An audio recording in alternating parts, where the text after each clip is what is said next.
E aí, gente, beleza? Espero que sim, viu?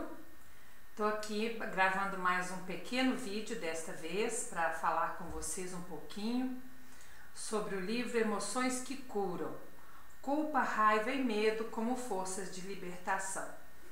Eu entendo que a gente falar um pouquinho sobre esses sentimentos nessa hora assim tão desafiadora para todos nós vai nos fazer muito bem, porque nós estamos passando aí por um curso intensivo de aprendizado de como lidar com as nossas emoções. Então nós vamos estudar um pouquinho hoje e vamos continuando para os próximos dias que virão, ok? Não só desse livro, mas intercalando outros livros com outros temas.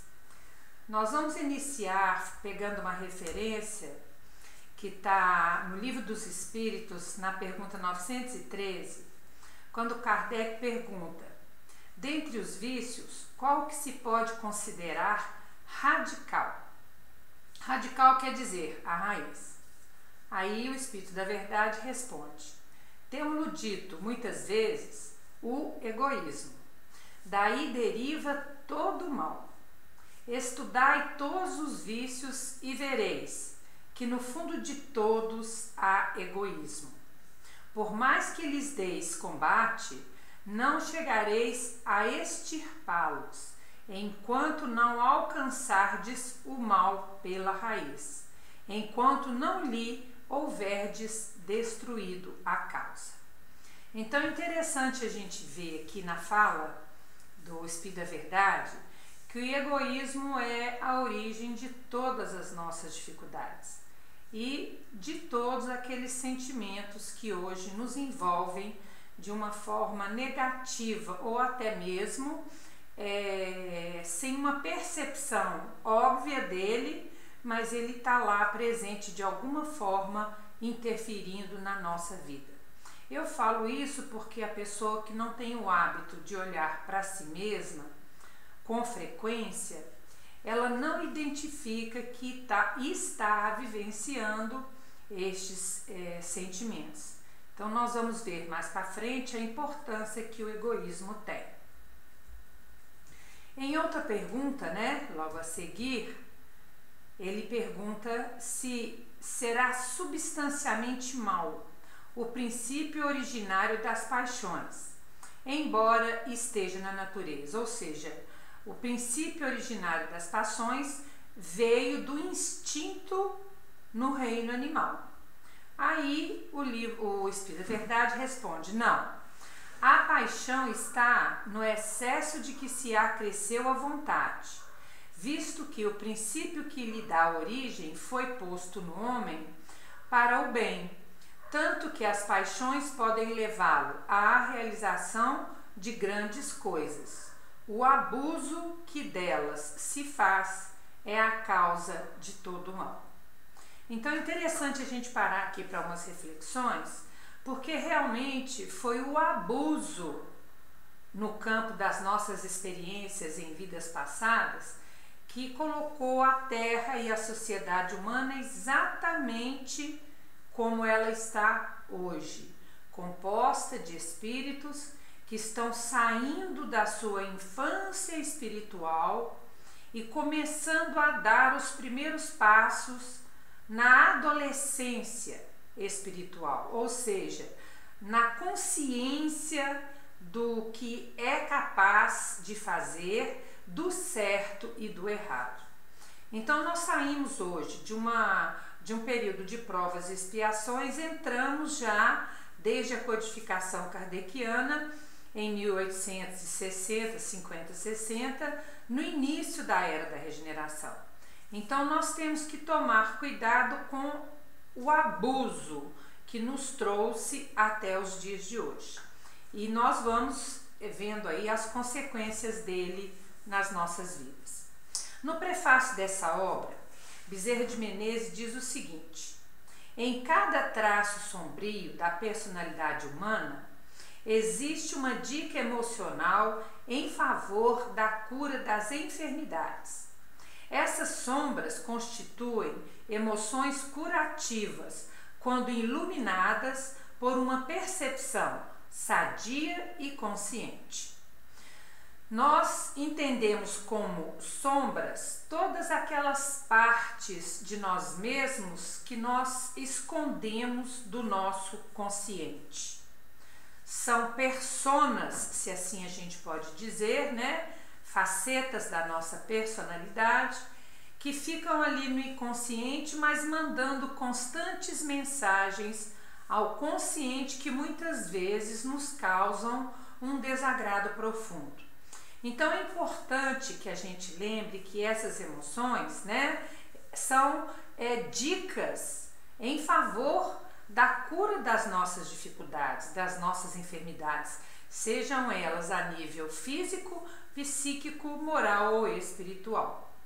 Então nós temos que nos preparar para um processo de consciência, porque a percepção sadia só vai ser possível quando nós tomamos consciência de nossas emoções, de nossos defeitos, de nossas tendências menos felizes, mas ter uma percepção sadia delas não quer dizer brigar com elas.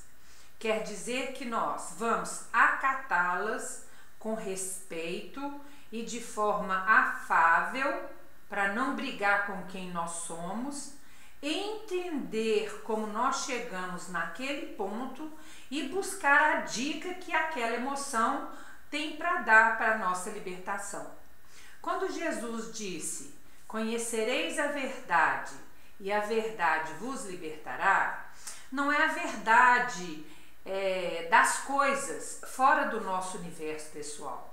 Conheceremos o nosso universo pessoal e, ao termos conhecimento do conteúdo desse ser eterno, esse espírito que somos hoje, é que nós vamos conseguir libertar das nossas dificuldades. Então vamos ver aí, ainda no prefácio de Bizer, os recadinhos que essas dicas emocionais têm para nos dar. A tristeza é um convite para o melhor ajustamento à realidade. A mágoa é uma dor que nos sacode para que descubramos velhas ilusões no campo mental. O medo é um amigável indicador de que queremos responder acertadamente aos desafios, requisitando de nós mesmos maior preparo e atenção. A culpa é uma exigente orientadora que nos convoca a rever crenças e valores. O orgulho é uma força que, bem orientada, torna-se pilar da autoestima. A inveja é uma dica concreta sobre talentos adormecidos nos recessos profundos da inteligência. Bom, só aqui nós temos estudo para muito tempo. Então, dentro desses 10, 12 minutos desse vídeo, eu vou comentar somente o primeiro item. Aí, nos outros dias que virão, eu parto daí para frente, ok? Então, hoje nós vamos encerrar falando sobre a tristeza, como sendo um convite para o melhor ajustamento à realidade.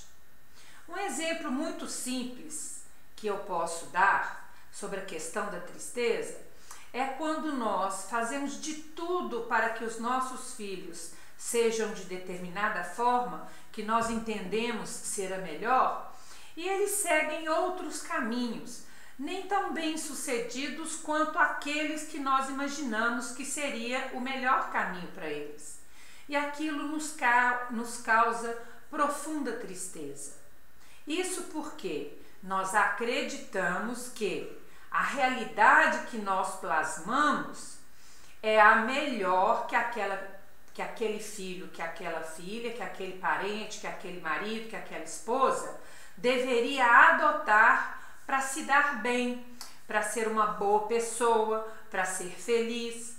Mas, no entanto, ele vai fazer exatamente aquilo que dá conta. E muitas vezes aquilo que a pessoa dá conta não tem nada a ver com a nossa realidade pessoal. Então, quando a gente tem uma tristeza por uma perda, por uma coisa assim mais objetiva, tá claro que nós vamos passar por um período de tristeza, né? Por causa da perda dos entes queridos, de algum bem material que nos faz falta, de um trabalho. Mas aquilo que aconteceu é um fato, é uma realidade.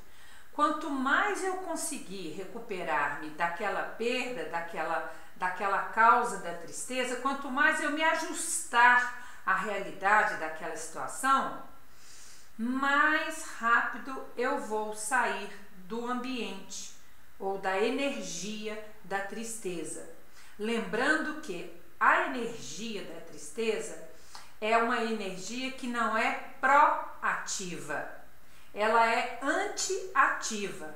Tristeza quer que você fique quieto, amuado, com a cabeça coberta na cama, sem querer tomar banho e sem querer falar com ninguém. E, na verdade, quanto mais a gente alimenta essa anti-atividade, essa não atividade que a tristeza tem na sua natureza energética, mais nós vamos contribuir para que ela permaneça em nossas vidas. Bom, a gente poderia falar bastante da tristeza, mas em outros momentos, mais para frente, nós vamos falar sobre ela de novo, tá bom? Então eu quero deixar aqui o meu agradecimento e a minha alegria de estar iniciando com vocês aí uma série de pequenos vídeos para a gente estudar um pouco mais e aproveitar esse tempo bacana que nós estamos dispondo nesses dias de hoje, ok? Um grande beijo para vocês, tenham uma boa semana e fiquem com Deus.